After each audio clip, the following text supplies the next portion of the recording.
On August the 6th, information began to appear in the media that the border of the Kursk region had been broken through. In the first days of the operation, Kyiv remained silent. Almost a week later, the Ukrainian top military and political leadership announced that dozens of settlements in the Kursk region were under the control of the Ukrainian armed forces. The Moscow Times citing Forbes writes that the Ukrainian military did not encounter resistance at the first lines of the border. Most Russian soldiers who did not expect an offensive surrendered.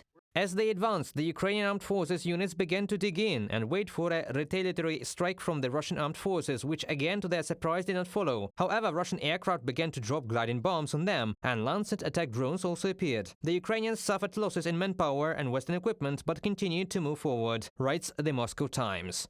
Judging by the Kremlin's silence on the first day of the operation, Moscow did not expect the border to be breached. Only a day after, on August the 7th, during a meeting of the Security Council, dictator Putin called the Ukrainian armed forces operation a large-scale provocation. In subsequent public appearances, he clearly being nervous, demanded that regional leaders report on what was happening. Putin's assertion that each official has only one responsibility contrasts with his attempt to frame himself as capable and overseeing and completely understanding political, socio-economic and military situation along the international border. The Kremlin published footage and text of the Bryansk, Belgorod and Kursk Oblast heads reports to Putin about the issues Russian regional authorities are currently facing, likely in order to publicly depict the regional heads as responsible for these issues and in need of Putin's help. From a report by the Institute for the Study of War.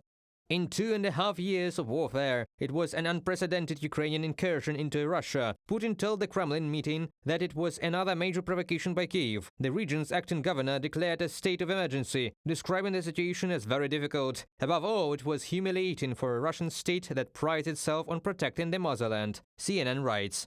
Analysts at the Institute for the Study of War are confident that the Kursk campaign of the Ukrainian armed forces could change the course of the war. The breakthrough clearly demonstrated the chaos in Russia's military political leadership and the Kremlin's inability to protect the borders of its own state. Even pro-war bloggers worked out of sync with the Kremlin, according to whose report the Ukrainian armed forces should have been thrown back into Ukrainian territory several times already.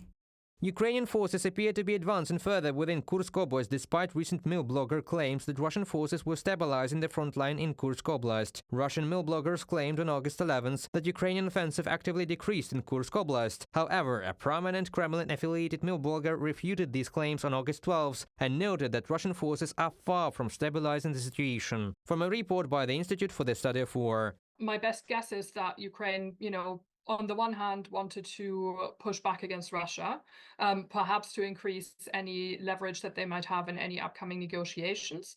And it also seems to have been an attempt to draw Russian military attention away from where they were pushing ahead. So in a way, I guess it was a gamble to try and open a second front, and that seems to have worked pretty well. According to reports from the Ukrainian side, the offensive operation of the Ukrainian armed forces in the Kursk region continues. According to various sources, from 6 to 10,000 soldiers are involved in it. Reported by Diana Kolesnik, Larissa Petruк, UATV News.